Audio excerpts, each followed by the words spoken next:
नमस्कार, जय हिंद, जय श्री राम दोस्तों। शिवम चौधरी ऑफिशियल में आप सबका स्वागत है। आगे बढ़ने से पहले आप सबसे रिक्वेस्ट है, वीडियो को लाइक कीजिए, चैनल को सब्सक्राइब कीजिए और शेयर करना मत भूलिएगा। पिछले लगभग 75 से 80 साल के बीच अमेरिका की बादशाहत का सिर्फ और सिर्फ एक कारण रहा, वो है डॉलर। लेकिन अब जिस तरीके से अमेरिका पर कर्ज चढ़ता जा रहा है, 38 ट्रिलियन डॉलर से ऊपर का कर्ज हो गया है। हर 45 दिन में लगभग 1 ट्रिलियन डॉलर का कर्ज बढ़ जाता है। और अब यहां से अमेरिका हो, डोनाल्ड ट्रंप हो, कोई भी हो, उस कर्ज को पाट पाना लगभग असंभव है। इसलिए अब यहां से जो नया वर्ल्ड ऑर्डर बन रहा है, जो नया फाइनेंशियल सिस्टम बन रहा है, यह बखूबी पता है डोनाल्ड ट्रंप को भी और अमेरिका के उस तथाकथित डीप स्टेट को भी कि यहां से अब आप रिवर्सल नहीं कर सकते। इसलिए ट्रंप का सिर्फ और सिर्फ एक प्रयास है कि जो ये पूरा का पूरा प्रोसेस है, इसकी स्पीड धीरे हो जाए। होगा यह निश्चित है, लेकिन स्पीड धीरे हो जाए। इसीलिए उसने पूरी दुनिया के नाक में दम किया हुआ है। लेकिन एक जब 90s में एक नारा लगा था ना, एक धक्का और दो, बाबरी मस्जिद तोड़ दो, कुछ वैसा ही नारा अब ऐसा लग रहा है कि आरबीआई ने दे दिया है। आरबीआई ने नारा दिया, एक धक्का और दो, कमर डॉलर की तोड़ दो। कुछ वही स्थिति हो गई है। आरबीआई ने जो प्रपोजल रखा है, अगर आने वाली ब्रिक्स बैठक में यह प्रपोजल पास हो जाता है तो आप यह मानकर चलिए कि यहां से डॉलर के अंत की शुरुआत एक एक्सपोनेंशियल रफ्तार से होगी। उस ताबूत में आखिरी कील गड़ने वाली है। शायद इसीलिए जो डोनाल्ड ट्रंप है, अमेरिकी प्रशासन है, घबराया। इसीलिए एक पिक्चर सामने आती है। अमेरिका के जो एनवाई है ना, सर्गियो गौर, वो आरबीआई के गवर्नर से मिलकर आते हैं। जब ये फोटो आई तो बहुत लोगों ने अंदाजा लगाया क्यों गए होंगे। भारत ने 50 बिलियन डॉलर की ट्रेजरी अमेरिका की डंप कर दी है, इसलिए गए होंगे। या और क्या कारण रह सकता है कि भैया डोनाल्ड ट्रंप का फोन नहीं उठा रहे मोदी जी, इसलिए गए हैं क्या? क्या भारत ने यू के साथ एक बेहतर एफटीए कर लिया और वहां पर अमेरिका और यू के बीच में पॉज चलने की बात हो रही है कि भैया उनके एफटीए में पॉज हो जाए, क्या इसलिए गए हैं? नहीं। खबर निकल कर आई तो चीजें ज्यादा स्पष्ट हुई। दरअसल आरबीआई ने एक प्रपोजल दिया है। इस बार जो ब्रिक्स की बैठक होनी है वो भारत के अंदर होनी है। आरबीआई ने प्रपोजल दिया है कि जितने भी ब्रिक्स नेशन है, उनकी भी जितनी डिजिटल करेंसीज हैं, central bank backed digital currencies हैं, उनको एक दूसरे के साथ इंटीग्रेट किया जाए। यानी कि इस पूरे सिस्टम में से आज भी जो ब्रिक्स देश हैं, अपने व्यापार का लगभग 65% आपस में नॉन डॉलर डिनोमिनेशंस में कर रहे हैं। यहां तक कि जो रशिया और चाइना है, उन्होंने तो डॉलर पूर्ण रूप से बाहर कर दिया। 245 बिलियन डॉलर का ट्रेड माफ कीजिएगा, युआन और रूबल में किया है। भारत भी वही प्रपोजल दे रहा है कि भैया ऐसा करिए, एक ब्रिक्स करेंसी मत लाइए। ब्रिक्स करेंसी नहीं है कि एक करेंसी हो, वो नहीं होना है। आप जितनी भी देशों की करेंसीज हैं उनको इंटीग्रेट कर दीजिए, उनकी डिजिटल करेंसीज को इंटीग्रेट कर दीजिए। भारत का ई रूपी है, लगभग 7 मिलियन से ज्यादा यूजर हैं आज के समय में। ई युआन है, डिजिटल रूबल है, ड्रेक्स करके है ब्राजील का खैर अभी टेस्टिंग की फेज में है। बाकी तीनों देशों के जो डिजिटल करेंसीज है वो बहुत बेहतर तरीके से काम कर रहे हैं। तो डायरेक्ट ट्रांजैक्शन जो हो वो इनमें हो। अभी तक क्या स्थिति होती थी कि मान लीजिए भारत को चाइना से व्यापार करना है, श्रीलंका से व्यापार करना है, इंग्लैंड से व्यापार करना है, किसी से भी करना है, तो पेमेंट होना है भारत से। पहले रुपी का पेमेंट, जो रुपी है वो डॉलर में कन्वर्ट होता था। उसके बाद वो डॉलर से उस जिस देश में आप पेमेंट करना है उसके डिनोमिनेशन में वो कन्वर्ट होता था। और ये पूरा का पूरा स्विफ्ट जो सिस्टम है, जो अमेरिकन बैंकों से मतलब वो जो उसे चलाते हैं स्विफ्ट सिस्टम को, उसके थ्रू ये सब होता था। और ट्रांजैक्शन कॉस्ट लगती थी डबल। जब रुपी से डॉलर में हुआ, डॉलर से उस लोकल करेंसी में हुआ, तो दोनों में पैसा लगता था और वहां से अमेरिकी बैंक इस पैसे को कमाते थे। लेकिन इस सब चीज को हटाकर कोई मीडिएटर नहीं होगा।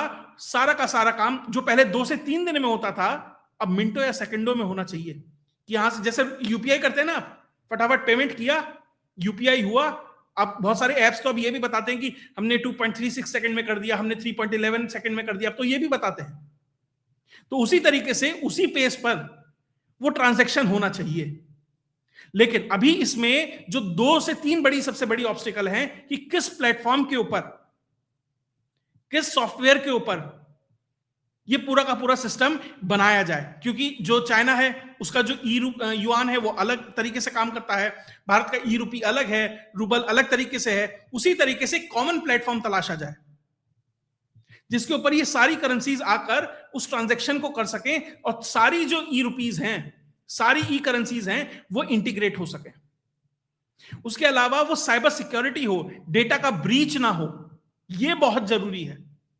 और जो गवर्नेंस है इस दौरान वो किस तरीके से मेंटेन किया जाए। मान लीजिए ट्रेड इंबैलेंस हो जाता है भारत और चाइना के बीच में, या भारत और रशिया के बीच में, या जिस भी देश के बीच में, ये जो ब्रिक्स करेंसी, जो ई रूपी है, युआन है, जो डिजिटल करेंसीज हैं, ये काम करेंगी, सीबीडीसी जिसे कहते हैं, तो कोई ट्रेड इंबैलेंस नहीं होना चाहिए।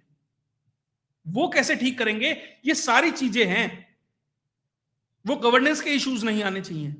ये तीनों चारों चीजें हैं जिसे बैठकर इस बार ठीक करना है, जिसके ऊपर चर्चा होनी है। और संभवतः अगर ब्रिक्स की जो बैठक है उसमें यह प्रपोजल आता है तो उससे पहले यह सारा कार्यक्रम कर लिया जाएगा। इसीलिए प्रयास है। और जब आरबीआई इसका प्रपोजल देती है कि हमें एक ब्रिक्स करेंसी नहीं चाहिए, लेकिन अपनी इंडिविजुअल जो करेंसीज हैं जो मजबूती से किसी न किसी चीज से बैक्ड हैं, इसलिए भारत 24,000 टन चांदी खरीद रहा है, गोल्ड खरीद रहा है, कि भैया जो हमारा रुपी है वो किसी न किसी चीज से बैक्ड हो, डॉलर की तरह नहीं है जो वहां की मिलिट्री से बैक्ड है। डॉलर की डोमिनेंस किस चीज की है? कि अमेरिका का प्रभुत्व है। जो तेल है वो उसमें बिकेगा। क्यों बिक रहा है तेल? क्योंकि उन्होंने सऊदी को गारंटी दी थी सिक्योरिटी की। अब यूएस तो नहीं दे रहा, यूएस तो ग्रीनलैंड भी छीनने को तैयार है। यूएस तो जो डिएगो गार्सिया मॉरिशस को मिलना है उसका विरोध कर रहा है। तो वो जो सिक्योरिटी गारंटी वाला क्लॉज था, जैसे ही वो पीछे से हटता है तो जो डॉलर की ताकत थी वो भी भरभरा के गिरने लगी। वो सिर्फ एक कागज है। जो भारत सीबीडीसी वाला काम कर रहा है, जो ये ब्रिक्स करेंसी के साथ काम कर रहा है, अमेरिका इसका क्या काउंटर ला रहा है उसमें भी बात करूंगा। लेकिन यहां से ये समझ आ रहा है कि भारत, ब्रिक्स और ये चीजें होने वाली हैं, ये पहले से ही सारे के सारे सेंट्रल बैंक समझ रहे हैं। इसीलिए जो यूएस ट्रेजरीज है उसे डंप किया जा रहा है। भारत ने $50 बिलियन का ट्रेजरी एक साल में डंप किया है, लगभग 21%। ब्राजील ने इससे कहीं ज्यादा $60 बिलियन अक्टूबर 2024 से अक्टूबर 2025 के बीच में डंप किया है। ब्राजील सबसे बड़ा सोयाबीन उत्पादक है, चाइना सबसे बड़ा सोयाबीन का खपत करने वाला है। वो दोनों आपस में ट्रेड कर रहे हैं सोयाबीन की, अमेरिका को मक्खी की तरह बाहर निकालकर, और सीधा कहा हमें करना ही नहीं ट्रेड डॉलर में, लोकल करेंसी में करेंगे। खत्म, tata bye bye, finish, dollar बाहर।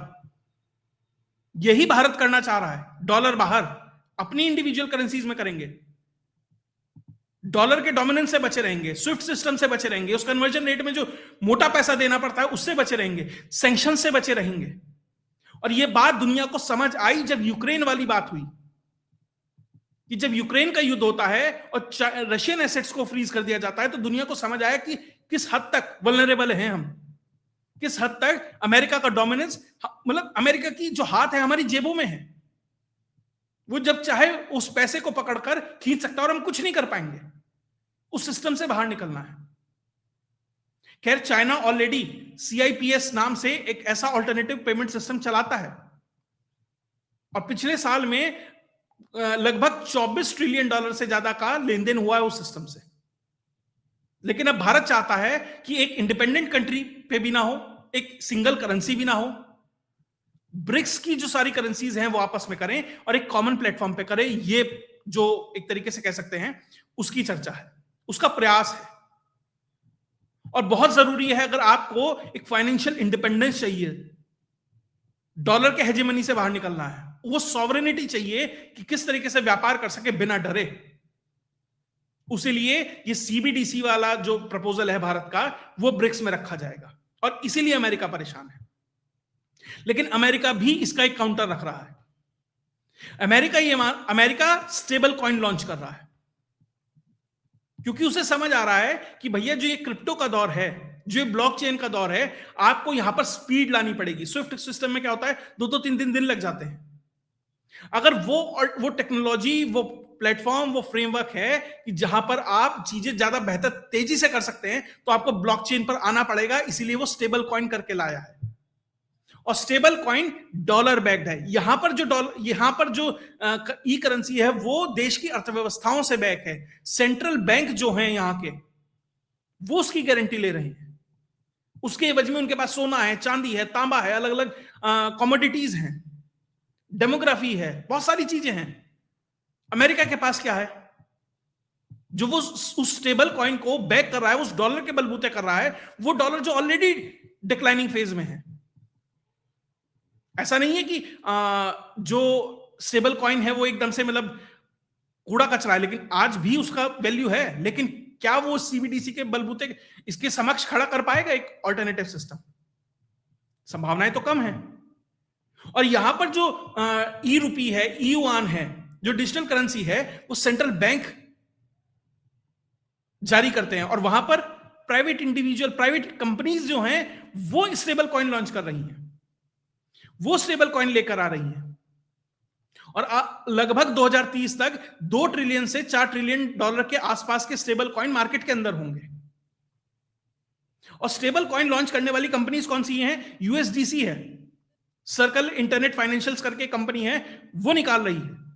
इसके अलावा पेपैल है, उसके अलावा पैक्स डॉलर है। ये कंपनीज हैं जो स्टेबल कॉइन मार्केट में निकाल रही हैं। इसके अलावा एक और कंपनी है जिसका स्टेबल कॉइन है USD1। और वो कौन सी कंपनी है वो जो निकाल रही है? वो कंपनी है वर्ल्ड लिबर्टी फाइनेंशियल्स। नाम सुना होगा, world liberty financial Donald Trump के बेटे की कंपनी है। 60% से ज्यादा हिस्सेदारी डोनाल्ड ट्रंप जूनियर की है उसके अंदर। यही वर्ल्ड लिबर्टी फाइनेंशियल्स था जो पहलगाम के अटैक के बाद और ऑपरेशन सिंदूर से पहले उस बीच पाकिस्तान पहुंचे थे, और उन्होंने कहा था कि हमारे लिए क्रिप्टो माइनिंग करो, उसके एवज में हम तुम्हें सिक्योरिटी देंगे भारत से। क्योंकि ट्रंप को लगता था मोदी तो साडा यार सी, उसने तो हाउडी मोदी हुआ था, नमस्ते ट्रंप हुआ था, तो मैं तो जो कहूंगा वो हो जाएगा। यही वर्ल्ड लिबर्टी फाइनेंशियल्स था जो पाकिस्तान पहुंचा था, यही है जो स्टेबल कॉइन निकाल रहा है। यानी कि एक तरीके से अमेरिका में जो करेंसी फ्लोट होगी या अमेरिका जिसमें व्यापार करने का प्रयास करेगा, अब भी बहुत सारा short term trade stable coin में हो रहा है। वहां के जो बैंक्स हैं, वो जो डिपॉजिट्स हैं, वो स्टेबल कॉइन के रूप में उसको रिस्ट्रक्चर कर रहे हैं। तो ये एक तरीके से लॉन्ग टर्म इन्वेस्टमेंट करना चाह रहा है ट्रंप कि भैया अमेरिका में जो चल रही है करेंसी, एक तरीके से मैं उसमें भी अपना पैर फंसा लूं, उसमें भी एक हिस्सेदार हूं। इसलिए जो USD1 ये स्टेबल कॉइन है, उसमें वर्ल्ड लिबर्टी फाइनेंशियल भी है, प्राइवेट इंडिविजुअल कंपनीज इसको कर रही हैं। और ऐसा नहीं है कि कोई भी कंपनी मन आएगा जब भी आएगा और वो जारी कर देगी, नहीं, उसको उसके एवज में यूएस ट्रेजरीज लेनी पड़ेंगी। एक तो डॉलर बैक होगा, यूएस ट्रेजरी यानी कर्जा लेना मतलब तरीके से यूएस ट्रेजरीज को आपको होल्ड करना पड़ेगा, यानी आप यूएस को परपेचुअल तौर पर एक तरीके से लगातार आप कर्ज देते जा रहे हैं उस सरकार को। कोई खरीद नहीं रहा था ना, भारत ने $50 बिलियन की ट्रेजरी डंप कर दी, ब्राजील ने 60 कर दी, चाइना ने उससे कहीं ज्यादा कर दी। कोई ले नहीं रहा है तो कौन लेगा? ब्लैक रॉक वाले ने भी $2 ट्रिलियन की ट्रेजरी डंप कर दी। तो स्टेबल कॉइन में वालों को जो जारी करेंगे उन्हें ये ट्रेजरी होल्ड करनी पड़ेगी। इसीलिए और ग्लोबल ट्रेड जो होगा यूएसए का, वो इसमें करने का प्रयास है। जो छोटी कंट्रीज हैं जिनके पास शायद इतना दम नहीं है भारत की तरह, चाइना की तरह, रशिया की तरह, ब्राजील की तरह, कि वो अपनी एक अलग ही मैकेनिज्म खड़ा कर दें, तो वो स्टेबल कॉइन में है। लेकिन कितना टिक पाएगा? दुनिया की सबसे बड़ी आबादी कहां? ब्रिक्स में। दुनिया का सबसे बड़ा ट्रेडिंग पार्टनर कहां? ब्रिक्स में। और भारत और यूएई के बीच में जो मदर ऑफ ऑल डील्स हुई है, वहां से जब अर्थव्यवस्थाएं कनेक्ट होंगी तो आप समझिए डॉलर का डोमिनेंस बहुत ज्यादा रह नहीं जाएगा। इसीलिए जो अमेरिका है, इसीलिए जो डोनाल्ड ट्रंप है ऐसे दुखी हो रही है। वो कहता है ना, ब्रिक्स वाले साथ आ जाएंगे तो मैं सबक सिखा दूंगा, ब्रिक्स को कभी मैं मटेरियलाइज नहीं होने दूंगा, ब्रिक्स का अस्तित्व नहीं होने दूंगा। भारत ने कहा ठीक है, तुझे चिल्लाना चिल्ला, ले ग्रीनलैंड, सब ले। भारत धीरे धीरे जो फाइनेंशियल सिस्टम है, जो अमेरिका की असली नर्व, जो कहते हैं ना जगलर वेन है, पाकिस्तान वाले कहते हैं ना हमारी शारक है कश्मीर, तो इनकी वही है, वो फाइनेंशियल सिस्टम के ऊपर जो इनका कब्जा था, जो इनकी मोनोपोली थी, वो इसके माध्यम से तोड़ने का प्रयास है। ये शुरुआत भारत ने की थी कि भैया हम यूपीआई से पेमेंट करेंगे, लोकल करेंसीज में करेंगे। फिर बात आई कि ब्रिक्स की एक कॉमन करेंसी होगी, वो नहीं होगी तो इस तरीके से काम होगा। खैर इसमें कंस्ट्रेंट्स भी हैं, आपको साइबर सिक्योरिटी को मेंटेन करना होगा, डेटा ब्रीच नहीं होना चाहिए, और किस प्लेटफॉर्म पर आप करेंगे, तो ऐसे बहुत सारे चीजें हैं जो आपको वर्कआउट करनी पड़ेंगी। लेकिन अगर आप करते हैं तो आप ये मानकर चलिए यहां से जो फॉल है ना वो एक्सपोनेंशियल होगा।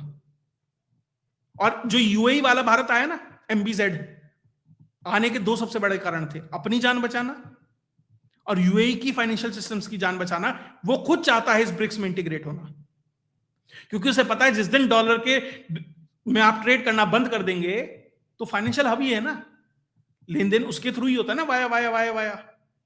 बीच में वो टेलीफोन वाला खंबा होता है ना जब बहुत सारे तार मिलते हैं, वही है ना यूएई। अगर सबने अपने तार इंडिविजुअल अलग घर में बिछा लिए और खंबे पे नहीं गए तो हो गया काम समाप्त। तो वो चाहता है कि इसमें इंटीग्रेट होना, इसीलिए वो भारत आया था। खैर इसमें और जो डेवलपमेंट होंगी वो भी आपके साथ लेके आता रहूंगा। अगर आपको ये वीडियो विश्लेषण अच्छा लगा तो वीडियो को लाइक कीजिए, चैनल को सब्सक्राइब कीजिए और शेयर करना मत भूलिएगा। जय हिंद, जय भारत।